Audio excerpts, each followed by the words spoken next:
প্রতিদিনের ন্যায় আমরা আজকে 964তম অবস্থান বিক্ষোভ মঞ্চে উপস্থিত হয়েছি। আজকে আমরা দুটোর লাইভে উপস্থিত হয়েছি।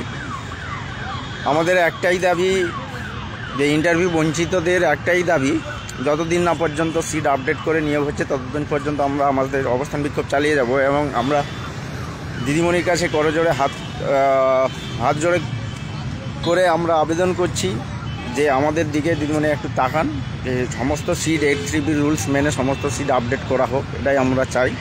আমাদের দাবিটা অন্যায় কিছু নয়, দাবিটা আমাদের ন্যায্য। 8-3B রুলস মেনে সেই দাবিটা যাতে প্রাধান্য পায় তার জন্য আমরা আজকে 964তম দিনে এসে উপস্থিত হয়েছি, অবস্থান বিক্ষোভ চালিয়ে যাচ্ছি। এই অবস্থান বিক্ষোভের আজকে একটা শুভ দিন, প্রেম দিবস, কিন্তু আমাদের জীবনে প্রেম ভালোবাসা সব উড়ে গেছে। আমরা অসহায়ভাবে আমরা ড্রেনের গন্ধের পাশে বসে থাকি। 964তম দিন।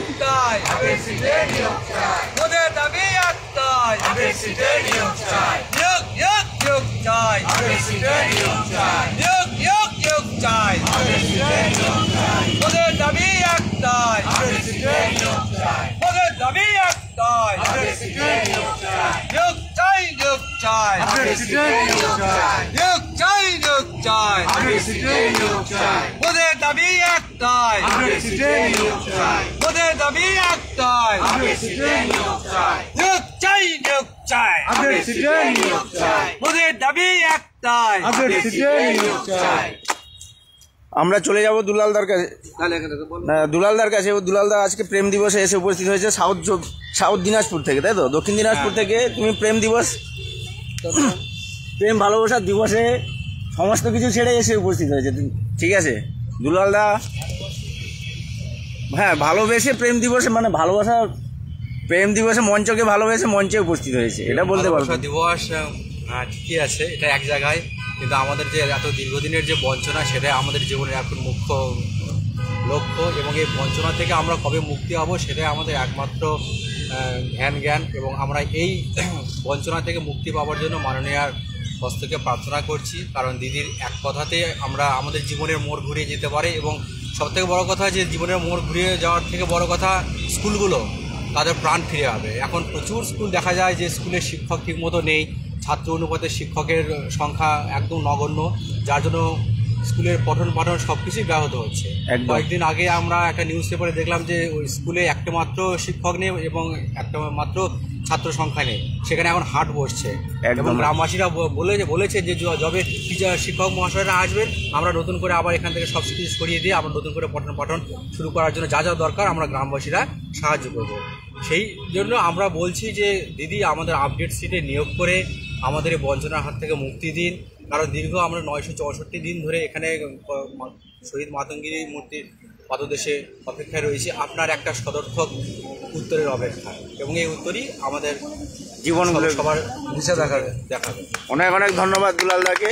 ও সাউথ দিনাজপুর থেকে এসছে অনেক কষ্ট করে, মঞ্চকে ভালোবেসে মঞ্চে উপস্থিত হয়েছে ভালোবাসার দিনে। সংগ্রামদার কাছে যাব আমরা। সংগ্রামদা আমাদের দীর্ঘদিনের লড়াকু নেতা, নদিয়া থেকে এসে উপস্থিত হয়েছে। সংগ্রামদা, তুমি বলো দিদিমণির কাছে প্রেম দিবসে তুমি কি জানাচ্ছ? আজকে তো প্রেম দিবস, ভালোবাসার দিবস, তাতে আমাদের বঞ্চিতদের কাছ থেকে দিদিমণির কাছে তুমি প্রেম ভালোবাসা এই ফেসবুকের লাইভের মাধ্যমে তুমি তুলে ধরো।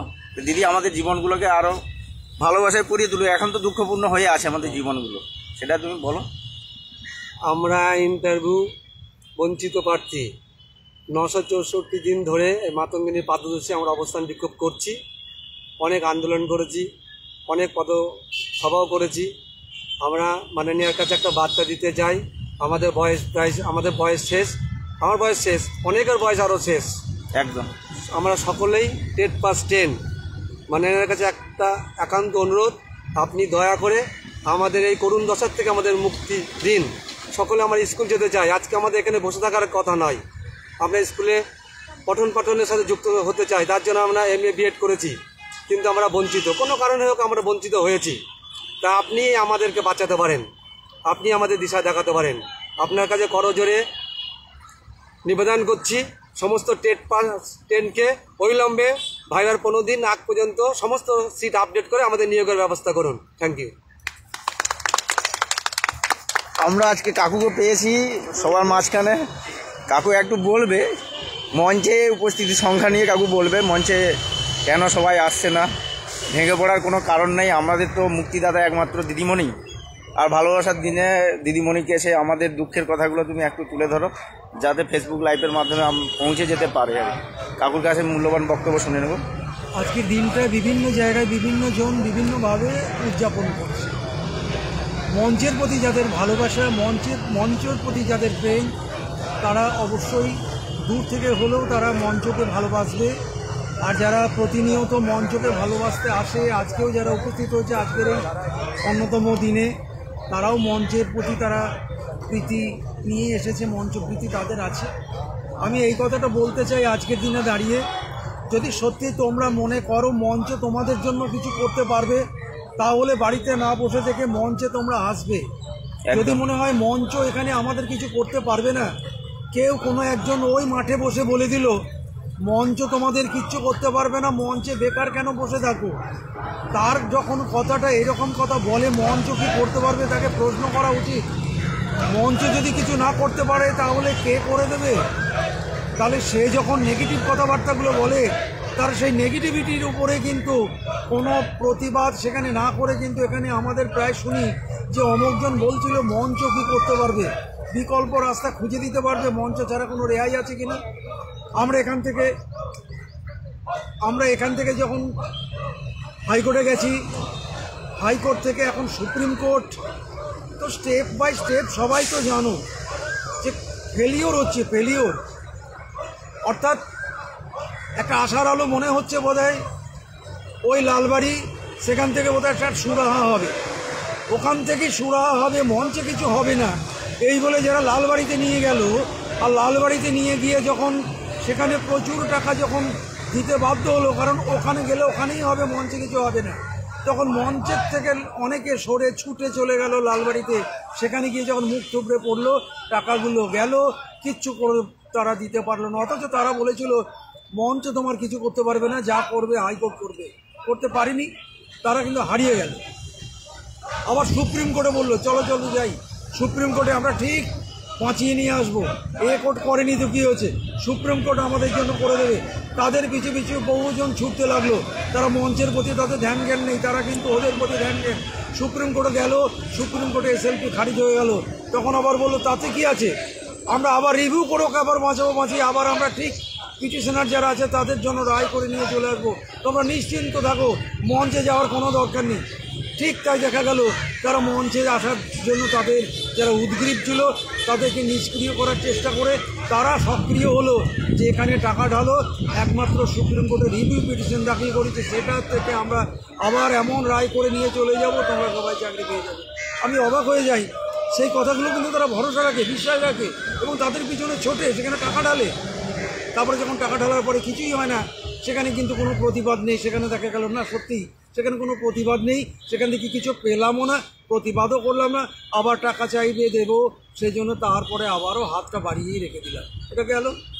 আবার ইদানিং হাইকোর্টে একটা রিভিউ পিটিশন দাখিল হয়েছে, একটা পক্ষ করেছে, সেখানে কিন্তু আগে যারা সুপ্রিম কোর্টে এসএলপি করেছে সেই টিম নয়, কিন্তু সেখানেও দেখা গেল আবার আমরা এখানে থেকে বসে শুনতে পাচ্ছি বিভিন্ন জায়গায় প্রচারিত হচ্ছে, খুব মানে ভালো উচ্চশিক্ষিত বলে মনে জানি সেই রকম কিছু ছেলে, লিমিটেড কিছুজন, তারা বলছে ওই যে 233 জনের একটা রিভিউ পিটিশন দাখিল করেছে, সেই রিভিউ পিটিশনের মধ্যে তোমাদের নাম সব ইনক্লুড করে দেবো, এবং একটা অঙ্ক বলে দিচ্ছে এই অঙ্কের টাকাটা তোমাদের লাগবে, অঙ্কটা কিন্তু ছোটোখাটো অঙ্ক নয়, একটা অঙ্ক, কিন্তু সেই অঙ্ক দিলে তোমার স্থায়ীভাবে চাকরিটা হয়ে যাবে, তার জন্য আমরা দায়িত্ব নিচ্ছি।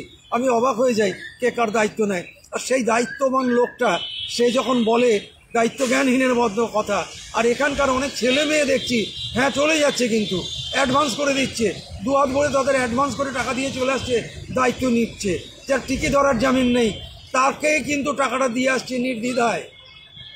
মঞ্চ যখন বিভিন্ন সময় হাইকোর্টেও যখন দেখা গেছে যখন ওইরকম করে টাকা লুটছে একটা পার্টি, একটা দল, তারা চেষ্টা করছে সেখান থেকে ফিরিয়ে আনার চেষ্টা, কম টাকায় কি করে অন্তত তাদের এই যে ছেলে মেয়েগুলো ছিল যারা হাইকোর্টে না গেলে পরে ডিভিশনে না যোগ হলে, ক্যান ফাইল না করলে রাতে ঘুম হতো না। তাদের বারণ করা সত্ত্বেও তারা কিন্তু ক্যান ফাইল করলো, কিন্তু কি করলো না, বেশি 3 গুণ টাকা লাগছিল, সেখানে 1/3 টাকায় তারা হয়তো নামটা দিল। আবার যখন সুপ্রিম কোর্টে তারা ছুটলো, আমাদেরও পিছু পিছু ছুটতে হলো, কারণ সুপ্রিম কোর্টে তারা গেছে। আমাদের মঞ্চে ছেলেমেয়েরা যদি না যায়, তাদেরকে আটকিয়ে রাখা যায়, তাহলে তাদের ক্ষতি হবে, তাদের রাতে ঘুম হবে না, তাই আবার কম টাকায় তাদেরও ব্যবস্থা করা হলো। এইবার দেখা গেল আগামী দিনে আমরা স্টেপ বাই স্টেপ এমনভাবে চলছি যে এসএলপিটা দাখিল হয়েছে, সেই এসএলপিতে কীভাবে সেটাকে, যেহেতু এর আগে 4টে এসএলপি ডিসমিসড হয়েছে, আমাদের এসএলপিটা এখনও পর্যন্ত দাঁড়িয়ে আছে, সেই এসএলপিটা যাতে না ডিসমিসড হয় তার জন্য কোনো পরিকল্পনা করতে হচ্ছে, সেই পরিকল্পনা মাফিক এগিয়ে যেতে হচ্ছে। কিন্তু এখানে দেখা গেল ওই যাদের লেজ কেটেছে তারা আবার এই মঞ্চের যে এসএলপি আছে সেটা তাদের লেজটা কাটুক, কেন তড়িঘড়ি করছে না, কেন দেরি করছে, তোমাদের টাকাগুলো তুললো কেন, টাকা তোলার পরে এখনও এসএলপি তাদের হিয়ারিং হলো না কেন? প্রশ্নটা কারা করছে?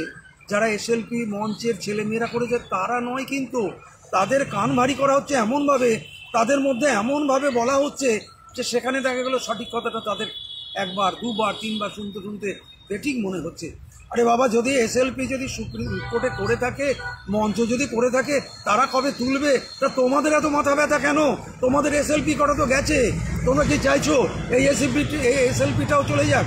তোমাদের জন্য এই এসএলপি তো পার্সেন্টেজটা অনেক কম, যাকে অ্যাডমিশন করানো, তবুও আমাদের প্রচেষ্টা চলছে। তোমরা এই মঞ্চের ছেলে মেয়েদের মাথাটা খেতে এসো না, ভুল করছো, তোমরা নিজের মাথা খাবে তাতে। আর এই মঞ্চটা বেঁচে আছে, এই মঞ্চটাকে বাঁচিয়ে রাখো।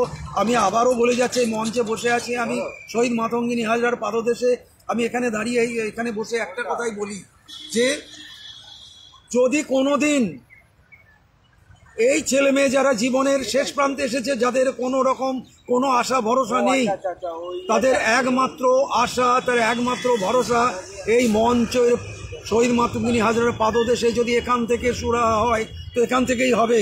যেদিন সুপ্রিম কোর্ট হাত তুলে দেবে, হাইকোর্ট হাত তুলেছে, সুপ্রিম কোর্ট হাত তুলে দেবে, তারপরে কিন্তু যাওয়ার জায়গা কোথাও থাকবে না। যারা আজকে সুপ্রিম কোর্টে বলতে চাইছে যে আমরা সুপ্রিম কোর্টে থেকে তোমার এসএলপি খারিজ হয়েছে, কি হয়েছে, রিভিউতে দাঁড় করাবো, আবার রিভিউতে দাঁড় করানো তো না পারি তো কি হয়েছে, আবার হাইকোর্টের মাধ্যম দিয়ে আবার আসবো। তারাও যেদিন হাত তুলে দিয়ে সর্বস্ব যখন শেষ করে দেবে, সেদিন কিন্তু তাদের জায়গার, তাদের বসার জায়গা নেই। কিন্তু এই মঞ্চের ছেলে মেয়েদের একটা আস্তানা এখানে আছে, যারা এই মঞ্চটাকে ধরে রেখেছে, এই মঞ্চটাকে বাঁচিয়ে রেখেছে, এই মঞ্চে একদিন কিন্তু বাঁচাবেই। আমি তাই বলবো সকলের কানে আমার এই কথাটা যদি যায়, তাহলে তারা কিন্তু প্রত্যেককে যারা মঞ্চের সঙ্গে সংযুক্ত, যে প্রচেষ্টাগুলো করা হচ্ছে, মাননীয় মুখ্যমন্ত্রীর কাছে যে প্রচেষ্টা চলছে এবং কমিশনের কাছে যে প্রচেষ্টা চলছে, সর্বতভাবে যে প্রচেষ্টা চলছে, সর্বোপরি সুপ্রিম কোর্টে যেটা আইনগতভাবে যেটা চলছে, সব মিলিয়ে আমি বলতে চাই মঞ্চটাকে সুরক্ষা দাও। মঞ্চ যদি সুরক্ষিত থাকে, তুমি সুরক্ষিত থাকবে, সবাই সুরক্ষিত থাকবে, এই আশা, এই ভরসা যদি তোমাদের থাকে, তাহলে তোমরা মঞ্চে আসবে। অন্যের কাছে কান পাতবে না, অন্যের কাছে কান পেতে নিজের ভবিষ্যৎ তোমরা নষ্ট করবে না, এই অনুরোধ আমি রেখে দিচ্ছি। আজকের এই মঞ্চের প্রতি ভালোবাসো তুমি, এই ভালোবাসা দিবস বলো, প্রেম দিবস বলো, এই 14ই ফেব্রুয়ারি আজকে বিশেষ দিন। আজকে মঞ্চকে ভালোবাসো, যে যেখান থেকে আছো সেখান থেকে মঞ্চের প্রতি ভালোবাসা দিয়ে অন্তত আজকের এই লাইভটায় সবাই একটা কমেন্টস দিও যে আমরা মঞ্চকে ভালোবাসি। অনেক ধন্যবাদ কাকু তার মহামূল্যবান বক্তব্য রাখলেন। আমরা আজকের লাইভের অনুষ্ঠানটা অনেকক্ষণ ধরে চলছে, তো সমাধির কাছে কিছু একটু শুনবো। সমাধি, বলো তুমি আমাদের যে আন্দোলন নিয়ে, যে আমরা আন্দোলনটা করবো ভেবেছি, সেটা নিয়ে একটু বলো। 22-23 তারিখ নাগাদ যেহেতু আমাদের পরীক্ষা চলছে, মাধ্যমিক এক্সাম আর এইচএস এক্সাম স্টার্ট হবে, তার মাঝখানে আমরা চেষ্টা করবো একটা। আজকে আমরা একটা পরিকল্পনা, বা এখনো পর্যন্ত যেটা প্রাথমিক পরিকল্পনা বলতে পারি, আইবিইউ পিসিপিবি নিয়েছে, সেটা হচ্ছে মাধ্যমিক পরীক্ষা ফেব্রুয়ারির 20 তারিখ পর্যন্ত চলবে। তো 20 তারিখের পর 23 তারিখ থেকে 28 তারিখের মধ্যে আমরা একটা মিছিল উইথ পারমিশন নিয়ে করার কথা আমরা প্রত্যেককে ভেবেছি। এটা প্রাথমিক পর্যায়ে এবং এখনো পর্যন্ত কোনো এটার স্থির হয়নি যে কোথা থেকে হবে, স্থান কি, সময় কখন। তবে আমরা আর বসে থাকলে আমাদের আর চলবে না। দেওয়ালে পিঠ অনেক দিন আগেই আমাদের থেকে গেছে, তো এবার আমাদেরকে মোটামুটি উঠে পেরে লাগতে হবে। যে বাজেট হলো বা 12 ফেব্রুয়ারি আমরা দেখলাম যে আমাদের বেকারদের চাকরির জন্য কিন্তু আমরা মানে কিছুই পেলাম না।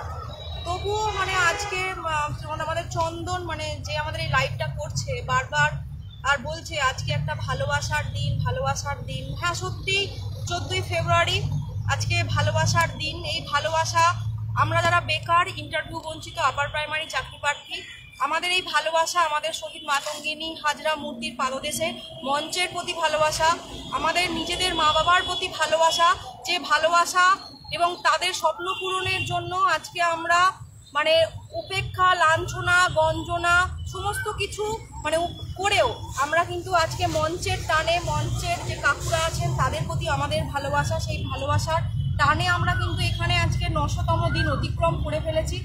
তো আজকে একটা দুটো লাইন আমি বলছি, ভালোবাসা ভালোবাসে শুধুই তাকে ভালোবেসে ভালোবাসায় বেঁধে যে রাখে। তো আমিও চাই যে আমাদের মাননীয় মুখ্যমন্ত্রী আমরা প্রত্যেককে বিএড টেট পাস 10 আমাদেরকে সেরকম ভালোবাসায় বেঁধে রাখুন এবং আমরা চাই আমরা তার বাহুডোরে চিরকাল যেন সেই ভালোবাসা পাই, অর্থাৎ মাননীয় মুখ্যমন্ত্রীর ভালোতে যেন আমরা বাস করতে পারি এবং আমাদের জন্য যেন তিনি একটা ভালো বাসস্থান মানে স্থায়ী ঠিকানা যেন তিনি আমাদের জন্য একটা করে দেন। আমাদের ক্ষেত্রে যারা আমরা প্রত্যেকেই শিক্ষিত বেকার, আমাদের ক্ষেত্রে স্থায়ী বাসস্থান কোনটা হবে? আমাদের স্কুল, আমাদের বিদ্যালয়, যেখানে আমরা আমাদের যে লক্ষ্যে যাওয়ার জন্য আমরা কিন্তু এততম দিন ধরে আমরা এখানে অপেক্ষা করছি, আজকে 900তম দিন।